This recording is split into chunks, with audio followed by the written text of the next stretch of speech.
What do Somali piracy, real estate investing, and $6 million in community grants have in common? Well, they're all part of this man's story. Welcome back to the Leverage Lounge podcast, where we sit down with agents, founders, and entrepreneurs who are scaling their business beyond solopreneurship and building businesses that last. Today's guest is Dr. Chris Daniels. He's the founder and CEO of SMRT Capital, a real estate investment fund and educational platform helping hundreds of new investors create generational wealth. He's not just buying houses, he's building communities. He owns over 200 rental units, teaches real estate at Cornell and SCAD, and has helped secure millions in public and private capital to help uplift underserved neighborhoods. So let's get into it. Dr. Chris, let's start at the beginning. How's it going, man? It's going good, man. Excited to be here. Thanks for having me. Let's start from the beginning. Your journey from academia into real estate. Chris, your background is really unique. You have a PhD in African studies. You are a former professor and now a real estate investor and a fund manager. So how has your academic rigor influenced how you build investment systems at scale? Yeah. So one of the things that you learn in academia is to do your research, right? So you research, and what you do is you research best practices, right? So what I do is I will research people who are doing what I want to do and look at how did they do it, right? And then just not reinvent the wheel, right? So it's okay. You see other people doing this, they're building this, they're charging this amount, whatever, just get all the numbers together and then be able to do that, right?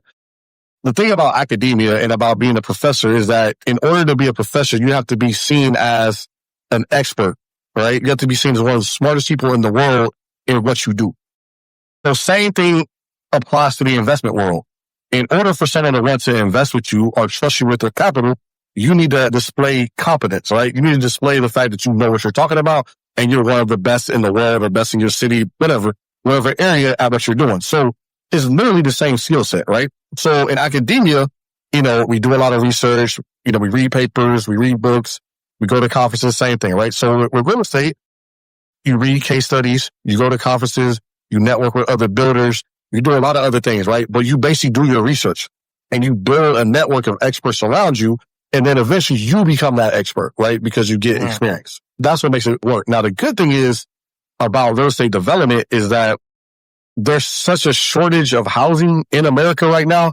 I think we're short 12 to 13 million units that are needed across the country that there's really unlimited amounts of homes that you can build. I mean, no one can build that many homes. It's going to be a big process. At SMRT Capital, your mission is to help first-time investors scale portfolios that create generational wealth. So what's the leverage mindset that you teach most beginners that they tend to overlook? So the biggest thing people have to understand is that you have to invest, right? But you have to invest with people who know what they're doing. A lot of people's biggest mistake is that they invest with people who don't know what they're doing and don't have the experience and have not done what they propose to do.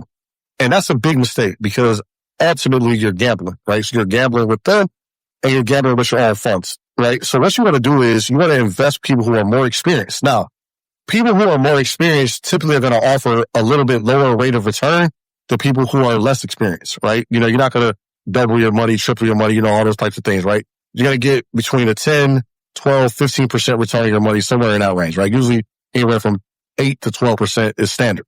Anytime you get outside of people promising more than that type of return, you should know that there's some risk involved and there's a risk that you might lose everything, right? Now, there's always a risk that you can lose anything or everything on any investment. The higher the promised return, the higher the likelihood of a default is, right? And that goes across the board with all investments. So understanding that when you first get started, you want to invest in things that are safe, right? So you can get that momentum going. And then from there, you can scale. And then as you get more experience and gain more capital, then you can put smaller portions of your money into riskier investments, right? A lot of times we hear about like celebrities or other people. Oh, LeBron James invested $4 million into Under Armour or something like that. And now that investment's worth $400 million. But what people don't understand is that $4 million to LeBron James is like $400 to us, right? That is a very, very small percentage of his net worth at that time, right? So what I'm saying is you have to understand how to allocate your investments proportionately to the amount of risk, right? So you might say, okay, I have $100,000 to invest, right? I'm going to put 10,000 of it into something maybe somewhat risky, but has a high rate of return. right?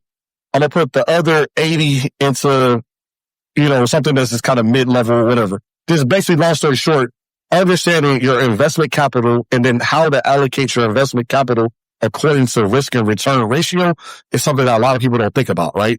They just want to go all in on one thing, all in on this thing, all in on that thing. But what you want to do is you want to make sure that you want to analyze the risk profile of each investment that you're in. And the higher the risk profile, the smaller percentage of your net worth or net investable income should be in that asset class. Yeah, that makes sense because there's a higher downside, but there's also a higher upside, right? So you can put less in and make more from it if there's a higher risk involved, typically, right? Right. So you look at, if you're investing, like, let's just say, for example, into like venture capital. Let's say, I want to invest with some people, and they, I don't know, whatever, they're doing something where you could double your money somehow, or maybe doing a concert, they're starting a business, or whatever, things that, could generate that type of income. Okay, cool. I'll invest in something like that, but you don't want to go all in on this type of investments because there's a chance that it could go to zero, right? Right. Whereas with real estate investing, the worst case scenario, generally speaking, is that, you're going to have to fire sell the property, but you'll get some money back. So the security of investing in real estate makes it much, much safer than investing in businesses or, even some stocks and things like that, because of the fact that you have a hard asset that worst case scenario you could sell and get some of your money back. Yeah. And that's all based on whether or not you buy right.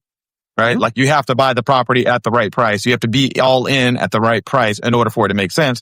Because there's a lot of people who have bought houses, only a couple of years ago and trying to sell it now, and they're still holding the bag.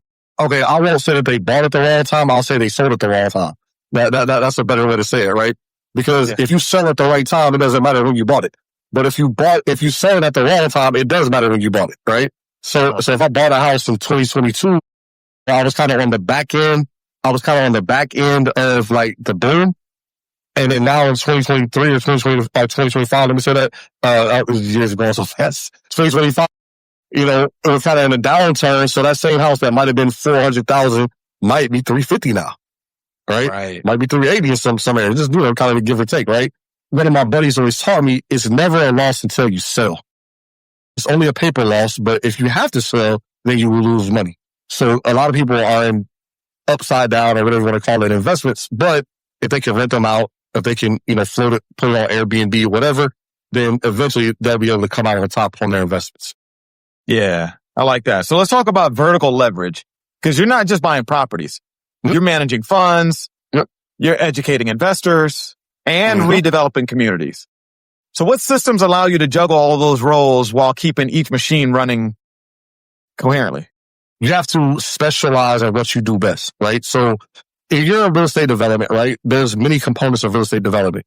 You have, plans, permitting, you have land acquisition, the financing, the construction component of it, the sales component of it, and if you're renting them out, the rental component of it, the management of the property, the maintenance of the property. There's so many different things, right? So within those 5 or 6 different categories, what you have to say is, what do I do the best? Let me say that.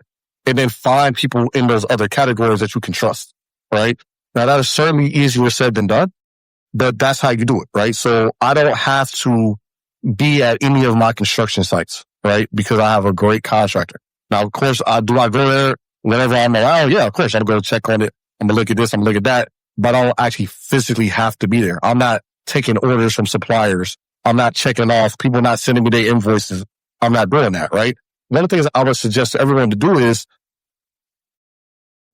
some sort of back end, an accountant, a CPA, some type of bookkeeping firm. At anyone who needs to get paid by you, they send the invoice to them, right? Don't have them sending you invoices. Are you being in charge of paying people, right? Right. You want to make sure that you have a third party that handles all of your finances, right? Another great tool or tip that you can use to get all of those things kind of in one is an escrow account, right? So you can go to a law firm and set up an escrow account. And let's say, you put $100,000 into the escrow account. And then, each supplier sends their invoice to the escrow account. You approve the transaction, they pay them, right? And then you set up your terms. The other thing is you have to set up your terms properly with your vendors, right? So you can't have a guy who says, I'm finished now, I want to get paid now. Okay. If you have that, then that means you're creating an economic stress on yourself. Everybody wants to do the work and everybody wants to get paid. And everyone deserves to get paid. The work done. Right. Right. People want to get paid, but they also want to get paid on time. But as long as you have the proper expectations. We had a builder developer that was on episode 1 of the Leverage Lounge podcast. And one of the things that they talked about is, how a lot of their trades, there's a lot of builders or developers that pay, 30 days out as a net 30. Yeah. And many of these guys, they can't wait 30 days. And so these guys, they cut checks every Friday. Right. If the work is done, yes, they inspect it and make sure that it gets done and done the right way. Because of how they pay their people and how they take care of their people, they have some tradespeople who's been with them for, over 11 years already. I would say about like the national builders, you're going to be on net 30s or sometimes even net 60s. And this is what's even deeper than that, right? 30 days, you might have done 10 houses. Let's say you're a drywall man. It takes you, let's say 3 days to, drywall a house or whatever. Okay, you're doing 2 of those a week. You might be, 6, 7, 8, 9, 10 houses in before you get paid, right? And then there's any type of dispute. I mean, a lot of things can happen, right? Long story short, that's what gives the smaller and mid-scale builder a little bit of an advantage over the national ones, is the fact that we can pay people faster and people kind of are a little bit closer to the money versus a big company where, I got to send my invoice to the invoice department and 12 people got to look at it and then they got to approve it and then they go send a check, but only if you put the proper information, run the thing wrong and you don't get paid for another 30 days. Like, it's crazy. It really is. So that's why I think that it's important for smaller and mid-scale developers to get into the business because it creates a better environment for subs. It's a healthy environment because now the trades have options, right? They can work with the national builders, but they can also work with the smaller guys. And there's going to be pros and cons to either one. Now, let's talk about the community capital and grants because you helped secure a $6 million grant for the Greater Bond neighborhood. So walk us through like the strategic partnerships, community leverage, and frameworks that it took to make that happen. Whether you like it or not, politics is a part of all of our life, right? We are all involved in politics. You're either a beneficiary of politics or you're a victim of politics. Or you're neutral, right? But 9 times out of 10, you're either a victim or a beneficiary, right? So what I'm saying is way more people could be on the beneficiary side if they understood how important it is. I don't think people understand how much money and resources flow through our local governments, right? Tallahassee, not that big of a city, a little less than 300,000 people, 200,000 people. Now we have an over $1 billion budget every single year getting spent by our city. Over $1 billion. In our city, there are 5 city commissioners. So there are 5 people who are deciding where $1 billion are going to go every single year. When you're talking about billions, a lot of people are only needing 50,000, 100,000, 60,000 to change their life, to change their nonprofit, to change their whatever situation they got going on. Yeah. The money's there, but you just haven't taken the time to invest in relationships, right? So one of the things that we've always done is we've always invested in relationships. And what you want to do is the key is aligning what you're doing and what you propose to do with the priorities of the city. So you have to read these boring reports that cities put out, right? They are boring. I'm not even going to sugarcoat it, right? They have a lot of government legalese that's not normal language for regular people. But read through them and see what are they talking about? What are they prioritizing? What do they want? And how does that align with something that you want too? Right? So none of us, I think we all would agree, we all want our neighborhoods to look nice. If one of the things that the city's proposing is neighborhood beautification, okay, bam, we got something in common. Now, that's where argument and debates that come into play, but that's important, right? So aligning with what they want. The second thing is organizing. So we have a neighborhood association. We met regularly and showing up city hall meetings, showing up to, other neighborhood events or other city sponsored events. Because sometimes I go to these city-sponsored events and there's 5 people in the room. And I will say there are some reasons for that, right? I mean, due to the fact that usually city meetings are like 11 o'clock in the morning and 90% of people have to work at 11 o'clock. So like, can you take off work to go to a city meeting? I don't know. They have some in the evening that's like 5 o'clock, but you might have kids. It's not easy for the average person to do that. But what I would say is if you're anyone who wants to do something, especially in real estate development, is that you have to make let me just say once a quarter, that you're sitting down and talking to someone from your government about what your priorities are, what you're looking for, and what they can do for you. But you have to understand how to create value for them. Don't look at it as you're asking them for money. That's the wrong way to look at it. Mm-hmm. Look at it as I'm helping you get reelected. And if you start with that premise and that mindset that how can I help this person get reelected? What politician is going to be harmed a low-income neighborhood looking nicer? That's a great thing for them. They get to cut a ribbon. They get to do this. So what you need to do with picture in your head is how can I help them get reelected? What's something I can do for them that will help them get reelected, help them get some additional votes? So building new houses, cleaning up distraught areas, helping like elderly people, whatever, kids, things like that, things that get good media attention. If you focus in on those things, then they're going to come with you, right? And you also have to thank them publicly. They are public officials. So you have to thank them publicly. You have to get on social media and say, thank you for giving us this money. Even though we know it's our money and they personally did not give us the money, but we have to personally give them credit because they voted for it. So it's not like they shook a check out of their own pocketbook for this money, right. But they did allocate it towards us and we are appreciative of that because they did not have to.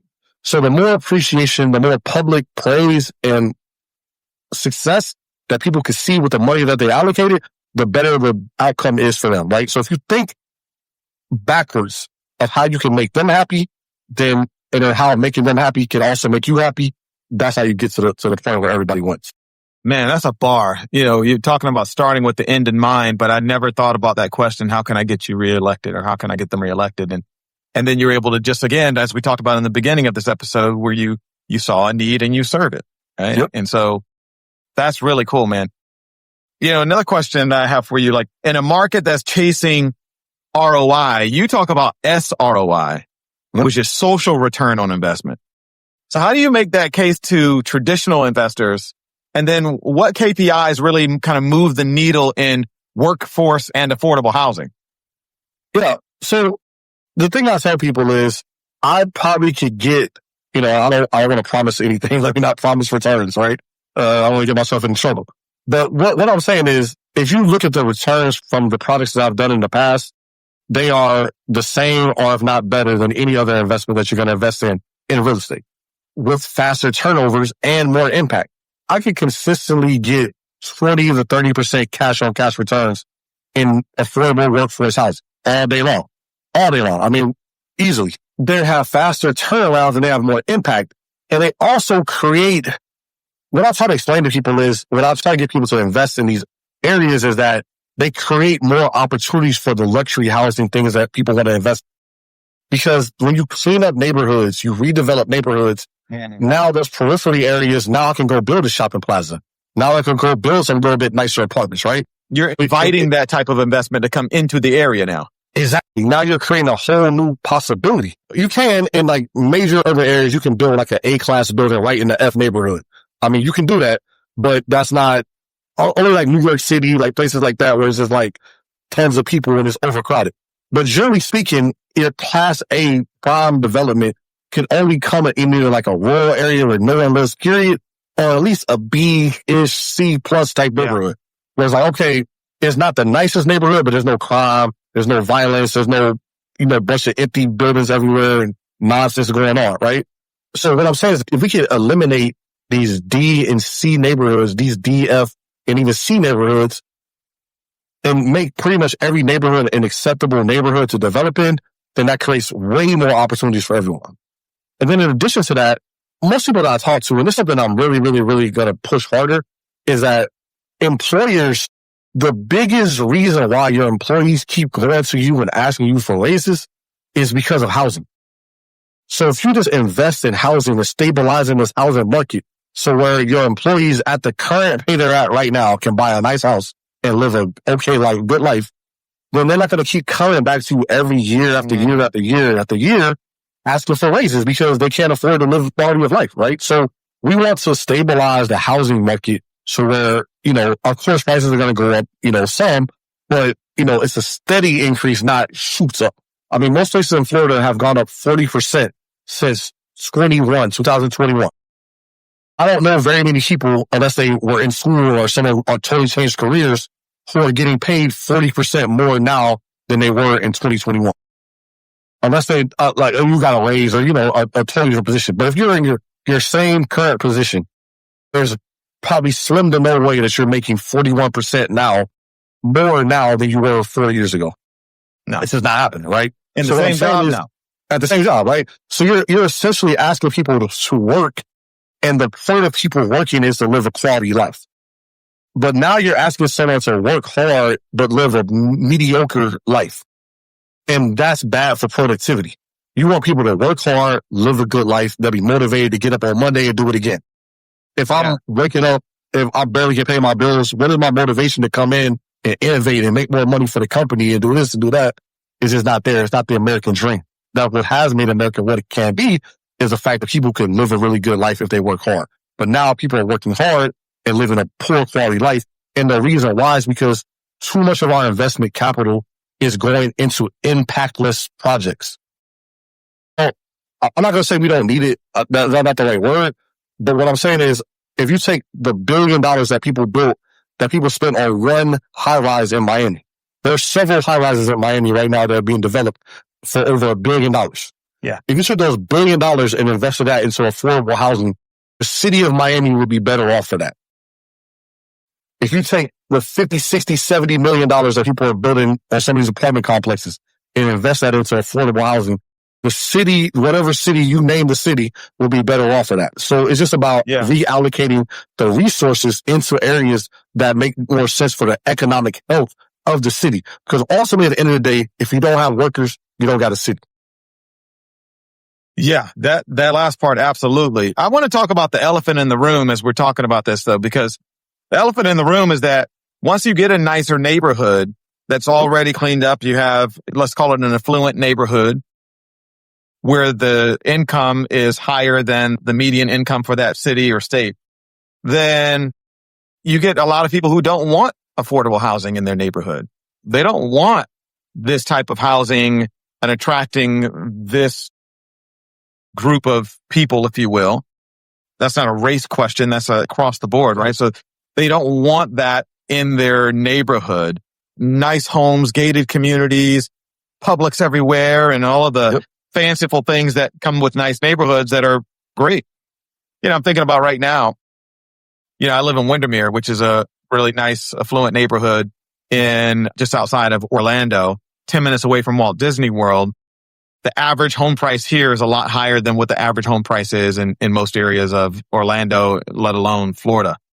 But being that we're 10 minutes away from Walt Disney World, there's a lot of people who work at Walt Disney World that can't afford the nicest homes, right? Because they're hourly employees. Yep. And so they're trying to figure out this squeeze between housing affordability and keeping that job and hopefully getting that raise that you've talked about. Right. So they would love to live close to work, but if they live on this side, it's really tough for them to be able to find something affordable.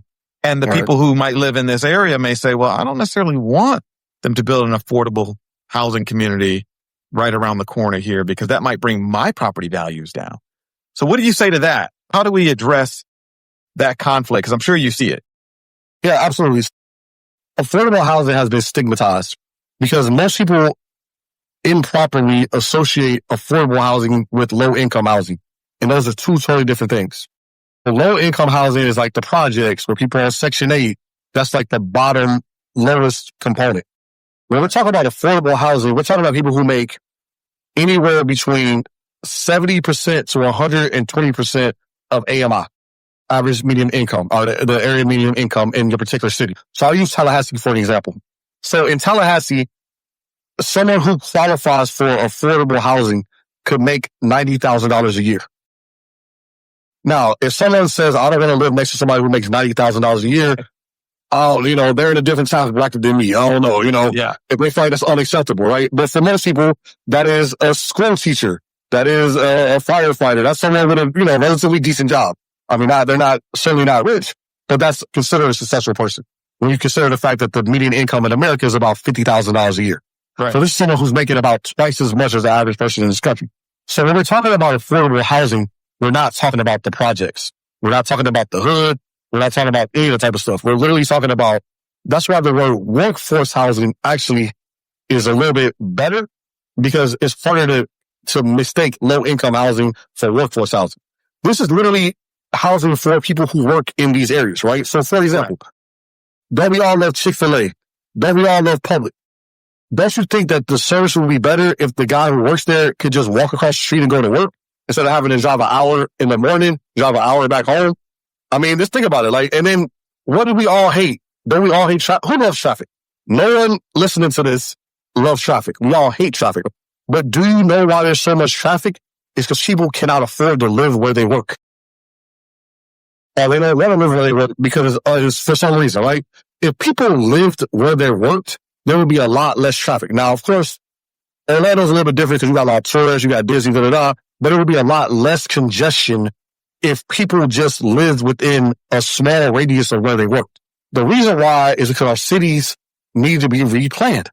They were planned at a certain stage, and it worked at that stage. But think about, like, when Orlando first was developed and things happened in Orlando, it's a lot different reality of what's there now. Same with the Tallahassee, same with the Miami, same with any major city in Florida, right? They weren't envisioned to be this big and have this many permanent residents. Florida was always a place where people came for vacation. They came to relax. So most of that permanent housing in Florida was really being occupied by people who worked at Disney World, people who worked at hotels, people who worked at places to serve these wealthy people who came down to Florida for vacation. But now these wealthy people want to actually live here. So now that created a whole different environment where now people who are, working class people now have to compete with people for limited amounts of housing. So that's the issue. So we need a lot more housing. We need to develop a lot more dense. There's a lot of different things we need to do as far as our zoning codes to help alleviate that problem. So let's get into the topic of impact, because you mentioned impact earlier. How are you using grants, investor capital, and public funds as leverage to multiply the impact of every dollar that you deploy? Yep. Like you said, we call it in development, we call it a capital stack. You want to pull capital from as many different sources as possible. So I'll use my neighborhood as an example. Okay, bam. We got a $6 million grant from the city. Okay, bam. That's big. We built new sidewalks. We've renovated hundreds of houses. Then in addition to that, I've raised private capital from investors, maybe a couple other million, right, from that. Then on top of that, I've raised debt from lenders. So maybe all together between, myself and, my partners and whatnot, we've probably invested $30 or $40 million into our neighborhood just by leveraging different sources, right? So leverage is the key in real estate, is that you want to leverage your grants to do the hard work. So go in, do the hard work, get the dirty houses, the ones that don't make sense financially, yada, yada, yada. Use the grant money for that. The ones that make sense in the market, don't use grant money for that. Just use the private market for those. And the biggest mistake a lot of people make is that they're using grant money and government money for products that are already profitable without any government assistance. So therefore, you're just wasting government money. If I could just build a house and sell it on the open market and make a profit, I shouldn't be going to the government asking for a subsidy. I should be going to the government for products that don't make sense financially, but that need to be done to fix the neighborhood. So we've all been in a neighborhood where like 2 or 3 houses that just look horrible, but the owner, for whatever reason, says, I'm not selling unless you give me this crazy amount, which is way over what it's worth. If I could go to the government and say, hey, listen, man, these 2 houses are ruining this entire street. If I had 100,000, another 100,000, another 200,000, I could just buy these houses, get these people out of there, and we could renovate the whole street and make it all make sense. That's what grants should be used for. Okay, we have someone who wants to start a business in this neighborhood. The demographic's not quite there yet, so they need some help getting started. Let's give them a grant. They're kind of ahead of their time. Exactly. But it's the cart before the horse. It's like, do people move the neighborhoods and then you develop the commerce, or do you need to bring the commerce to the neighborhood and then people are going to live around the commerce? I mean, it's a combination of both. There's not necessarily a right or wrong answer there. What I'm saying is that's the key. So this is where you need the government. You need the government to create the environment, to create the opportunity, and then you need the private sector, which is made up in 2 components: your equity, which is your equity investors, and then your debt, which is like your banks, other lenders, to come in, and then bam, you can make a huge impact with not that much money. So if you took any given neighborhood, I mean, obviously there's different sizes of neighborhoods. I'm going to say smaller neighborhoods, you get a couple $1 million from the government, you raise another $5 or $10 million in private capital, and then you go out and use bank money for the other 10, 20, 30 million, you can bring about $40 or $50 million into any given neighborhood relatively quickly. And if you do that, you can really turn that neighborhood around within a 4 to 5 year time frame and get it back to where it needs to be. So let's talk about the buying in the path of progress. I know a lot of real estate investors, they're always looking to buy in the path of progress, which is simply buying residential real estate investment properties usually when they see certain things that are happening in a nearby area. They see the growth coming from a nearby area. Maybe that area has already been built out and now it's time to expand because they have to go somewhere. That growth is going to keep on going, whether it's up an interstate or, into a new area. How do you find that path of progress? What do you look for, or what should investors look for in order to get ahead of the curve that we were just talking about before investors start coming in and prices begin to rise? Every city has to publish a 20-year plan, a 50-year plan. It might be various different stages in different cities. So like right now, I'll use Orlando as an example. Orlando's now talking about 2050 and what they want the city to look like in 2050. So a lot of people are like, oh my God, that's 25 years from now. Those of us who are old enough, we remember 2000. 2000 was 25 years ago. And just think about what did Orlando look like in 2000 and what does it look like in 2025? It's a very different place. But based on that, you know that in 2050, it's going to be a different place. But what they've done in that report is they've told you the areas that they want to emphasize development in. They've identified this neighborhood, that neighborhood, this neighborhood, that neighborhood. So what you need to be doing is going in now and buying in those areas. And then going to the city and saying, hey, I see that you want to develop in Paramore or whatever. I'm just naming some random neighborhoods. I have 5 properties in Paramore that I'm looking to develop. Can you help me? All of a sudden now they can help you. But what happens is people wait until they're going to be in 2051 asking for money for the stuff for 2050. But by 2050, guess what they're going to be planning for? 2075. Right. You see what I'm saying? So right now, you need to be asking for the things that they want to see by 2050 because the government is going to give itself plenty of time, right? So I was watching a YouTube video talking about the development of Orlando, and they're talking about like expanding some of the highways and other things. Like the contract that they have with the highway people to expand the highways is for 30 years. It's going to take them 30 years to expand this highway. It's going to happen, but it's going to take a long time. So what I'm saying is where they're going to build the new interchanges, what's going to be in those places. Finding that out and getting land in those areas is going to help you to be able to get the financial return that you really want. So should somebody be looking at land in those areas, or should they be looking at the properties that are already built in those areas? Because if you're buying a rental property in that area that is 20 years from the height of what it could be or will be, then those rents may not match up to what you bought the property for. The numbers may not make sense at this point in time. What do you do when it's still maybe not necessarily depressed, or maybe it is a depressed area, and you know that in 20 years or 15 years, it's going to be something, but we're not quite there yet? Is that where the grants come in? Yep. So that could be where the grants come in, but that also is you still have to buy right. There's never a time to overpay for a property unless you just have some type of like rare insider knowledge that you know something that no one else knows. If you buy a property and you're expecting to like turn quickly around and make money on that property, it's not going to work like that. But if you know that one day, and that one day could be 5 years, that one day could be 10 years, that one day could be 20 years. So that is my plan to manage that property during that time. So I would not buy land in those areas unless you have capital that you can afford to just sit on. People who did this, I would say, give you examples. Met a bunch of people who bought a bunch of lots back in the 90s, early 2000s in some cities for like $500, $1,000, and they just sat on them. Those lots now are selling for 30, 40, 50 grand. So, if you bought 10 lots for $1,000 and you sell them for 30,000, you turn 10,000 into 300,000.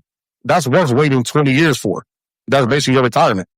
So there's people who do that type of stuff. So you have to be getting them at very, very, very cheap prices if you're going to be holding them that long.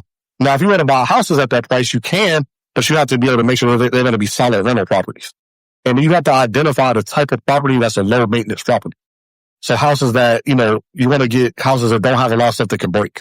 So you want to look at how old is the roof, how old is the HVAC, how old is the plumbing, how old is the wiring, those type of things. If they're not recently updated, you're guaranteeing yourself a bill. especially talking about holding something for 10, 15, 20 years. Certainly the roof, you're going to have to replace it. That's a given. Maybe electrical. Who knows what the codes will update 10 years from now. So things can happen, right? So long story short, what I would be doing is, if I were invested in an area like Orlando or some general area like that, a city that has the potential for rapid growth, I would be buying properties in areas that have been rezoned that people don't know about. So areas where you could buy single family homes and tear them down and build duplexes, or you could buy a single family home and split the lot in half and build 2 houses. Those are the type of deals that you can make, that you can do very, very, very well on over time. That's what you should be looking for in cities that have a lot of potential for growth, is finding houses with big lots. Now, if you have more money, then you can go buy the big acres and all that type of stuff. It depends where you are financially. But let me say, an average person, I would buy a house on an oversized lot that I could potentially just tear down eventually and split into 2 lots, or split and build a duplex or a triplex or a quad or something more dense that could be worth a lot more money later. Or at the bare minimum, build another house in the back, or ADU in the back. Yeah. How does one find that information? How do you know if an area has been rezoned? Do you have to be targeting an area and then research it? Or is there somewhere that kind of talks about what the rezoned areas of a certain city might be? Yeah, so don't quote me on the exact word, but I know Orlando has something like Vision 2050 or something to that effect. Other cities have different names for it, but they'll basically tell you what they're looking to do. So you got to do your research. So the key to real estate development, right? Let me put it like that, is that you really got to understand the neighborhoods very, very, very well. What I suggest people to do is narrow down. I know we're talking about scale here, but you really kind of want to narrow down your neighborhood choices. So I got a couple of little areas, couple of neighborhoods I'm really interested in, and I can scale within that neighborhood. Because any given neighborhood has hundreds of millions of dollars worth of houses. So you really only got to develop in one area to make whatever amount of money you need to make. If you could do 50 houses in one neighborhood, that's plenty. You know what I mean? You can do that relatively easily. Some neighborhoods, like my neighborhood has 700 houses. So there's no way I can get all 700 of them, but I don't need all 700 of them. Even if I get 10% of them, that's 70 houses. Yeah, I appreciate you telling me that, because I know that's probably on the listener's mind is, how do I even begin to make that work? So one thing I would suggest everyone to do is go out to the planning department of your city and just talk to them. Just ask them, just sit down with them. There are people who are within the planning department whose job is to deal with the public. The average person may or may not want to talk to you, but that's their job. So let them go down there and say, hey, listen, I'm looking to get into development. I'm looking for areas where we can build duplexes or triplexes. Are there any areas that have been recently rezoned where they're allowing more density? And let them tell you where to go, because they know. The planners know. So get with the planners in your city, build a relationship with them, and that leads you to the opportunities. Yeah. That's good to know that I've always heard about going down to the planning division, but I didn't realize how easy it could be to do it. So that's good. You've written 2 books. Yes, sir. To my knowledge. You wrote a book on Somali piracy, as well as the South China Sea. Yes, and exactly. So your research on energy conflict and piracy seems like it would be worlds apart from real estate.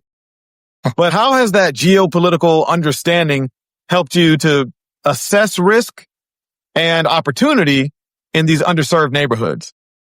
Understanding politics helps you to work with city government. So because I understand politics on an international, national level, it's all about creating a win-win situation. So the reason why there's a conflict in Somalia, the reason why there's a conflict in South China Sea, is because they haven't found that equilibrium of win-win where everybody could be happy. And that's the key to any different negotiations, is making sure that both people win. Yeah. So if you can create a situation where both people win. So for example, someone has a property that they're not doing anything with and they need some money. Okay, I can give them some money and I can get the property and I can make money on the property. I created a win-win. So what I learned from any type of all the international diplomacy, all the international relations, is that finding out what the other person wants and figuring out a way that you can give them what they want and still get what you want is the key to every negotiation. That's good. Yeah, because most people see housing as like a local game, but your playbook has more of a global feel.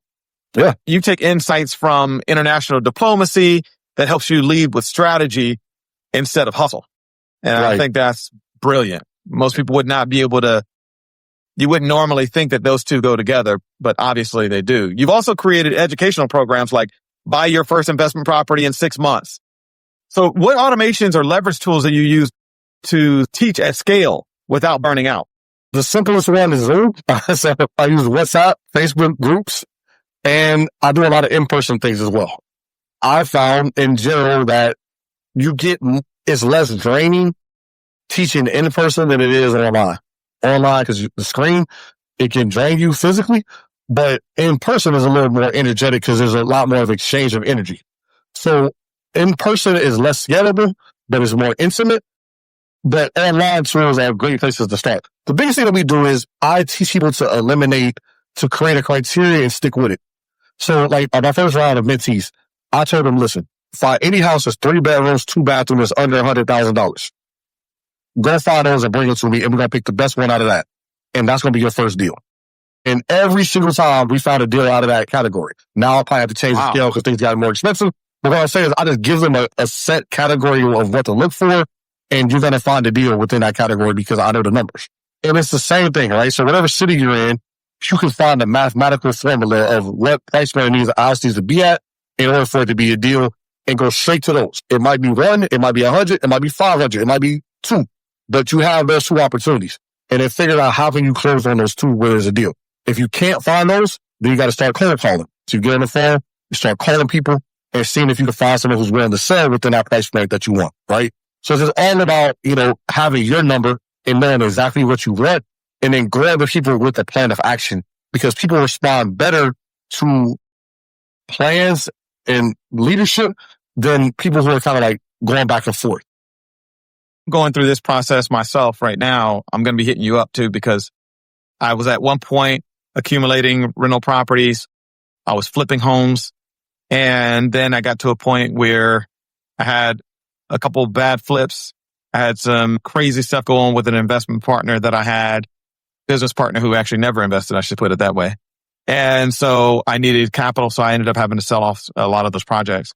Mm-hmm. And so I'm at a point where, I know that that's part of my path to freedom is buying investment properties that, have a great return, but also making sure that I'm being a good steward with the funds that I do have to make sure, that this is sustainable. I don't want to just parking all of my funds into one project and then, one property, and that's all I can do. I'm looking for smart ways to do that now. So you and I can continue to talk about that as well. But I want to talk about your org chart, how you're leveraging, scaling with leverage behind the curtain, because you teach at SCAD, you run a fund, and you lead redevelopment projects. What are the key leverage points that make your operations sustainable? So that's the key thing, right? So all like your admin stuff has to run through some sort of secretary or assistant in that category, right? Then you need your project management people. So I have several project managers who are leading those projects. And then in terms of finding new deals, we also have another team of people who work to find more deals. Most of my stuff is dealing with the finance because I'm the one that's raising capital and make sure all the finances and the capital behind the deals make sense and make sure we're going to make money and make sure also we can get our investors a good return on their money. Because I kind of started during the pandemic, everyone's like scattered all over the place. So now we're working on putting everyone under one umbrella. So in terms of maybe a location, some people like Tallahassee, some people don't like Tallahassee. So maybe I'll open an office in like Miami or Orlando or someplace people like a little bit more. And then everyone can kind of be under one roof. But right now, my team is pretty much scattered out all over in different places. And that's another reason why I started Smart Hire VA. Like, you've ever felt overwhelmed by all the things that you're doing yourself as a business owner? I get it. Chris gets it. That's why I built smarthireva.com. It's a service that helps you find, train, and manage a virtual assistant at a fraction of the cost. Whether you need help with email, social media, video editing, back-end systems, admin, smarthireva.com is your next best hire. Let that be a resource to you. Check out the testimonials on there. There's plenty of business owners on there talking about how it has helped them to scale their business. And then we can have conversation beyond that. One thing I'll add to that is I would say any entrepreneur out there, the happiest day in your life is going to be when you hire an assistant. You're going to have so many smiles. You're going to have so much of your life back. And I don't think the money that you have to pay the person, you're never going to think about it. Because the happiness you're going to get back is going to be worth it 10 times. So definitely check out the VAs that he has. Get somebody on your team. Make your life easier. Have more time for your family, your friends, and yourself. And you're going to live a much better life. Spend a fraction of the cost. Even if you think you can't afford it, trust me, it's worth it. spend a fraction of the cost that it would cost to hire, let's say, a U.S. employee, and then get 10 to 20 hours of your time back each week. That's one of the best returns on investment that you can get. So, Chris, before we let you go, man, I want to hit the lightning round. Some quick answers only. All right. So I'm going to let you answer the question quickly. All right, here we go. Favorite book you recommend most? Ooh, Pitch Anything by Warren Claff. Okay. All right. Why is that book? It teaches you how to raise money. If you want to be a successful business person, you got to be able to raise money. If you can't raise money, you're going to be mediocre. Okay. Here we go. Most underrated investment strategy right now? Built to rent. Built to rent is it. That's the best one I could think of right now. Built to rent. Okay. Build to rent. I see a lot of actually build to rent communities popping up all over the country now. We're on this for a renter nation, whether we like it or not. So built to rent, get ahead of the curve. Okay. I like it. What's one habit that changed everything for you? Outsourcing. So just being able to trust other people and build teams and just trust other people allowed me to have a lot more of my life back, a lot more of my time back. Yeah. That's even harder when you've been burned before. Oh, yeah. But it's vital. It's cool. The best advice you've ever received? The best advice. Ooh, that's a good question. The best advice I ever received probably would be learn from the mistakes of others. So instead of making your own mistakes, learn from other people's mistakes and avoid them. That's probably the best advice I would get. Very simple, but very real. What we call collapsing time, right? Doesn't have to take you as long. Exactly. Learn from other people's mistakes. Yep. All right. Last question. What's something most people misunderstand about building wealth? Biggest thing that most people misunderstand about building wealth is what wealth is, right? So wealth is not just a dollar sign. Wealth is also the quality of life, right? So you can have a lot of money, but if you don't have any free time, if you don't have good health, if you don't have good friendly relationships, if you don't have everything along, then that money won't mean anything. So having a more holistic approach to wealth will actually increase your actual wealth and your happiness. Yeah. All right. I have one more question selfishly. What's the 5% of your business, the one thing that you protect at all costs because it moves the needle more than anything else? Your reputation. There's nothing that you can replace your reputation. Your reputation and your trust are the most important thing. You can lose money. You can mess up on a deal. Things can go wrong. But if you maintain and preserve your reputation and the trust that you have with other people, you say, listen, this happened, it went wrong, things went bad, but this is the way out. As long as you have a good reputation and a good face, you always get bounced back. Great job, man. Well, hey, you are officially off the hot seat. All right. You did great. Appreciate it. Thank you. So, Chris, where can people connect with you? Whether they want to learn more about your investment education platform or stay plugged into your work or buy your books, whatever. Yeah, absolutely. So you can follow me on Instagram. My Instagram name is Chris Daniels 1887. I'm also on Facebook, Christopher Daniels. I'm on LinkedIn, Christopher Daniels as well. On TikTok as well, Chris Daniels 1887. So just find me on any social media and just shoot me a DM or a message and we can connect.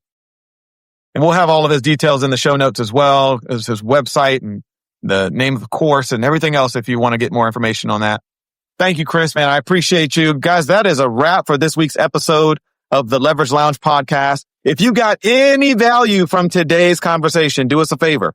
Like, follow, and subscribe on YouTube, Spotify, and Apple Podcasts. And share the wealth. Share this episode with a friend who you know needs to hear it. Maybe even just wants to hear it so you guys can get this thing going. Also visit leveragewithmike.com for more tools, resources, and leverage building insights.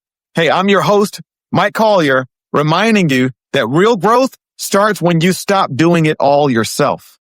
So let's scale smarter. See you next time.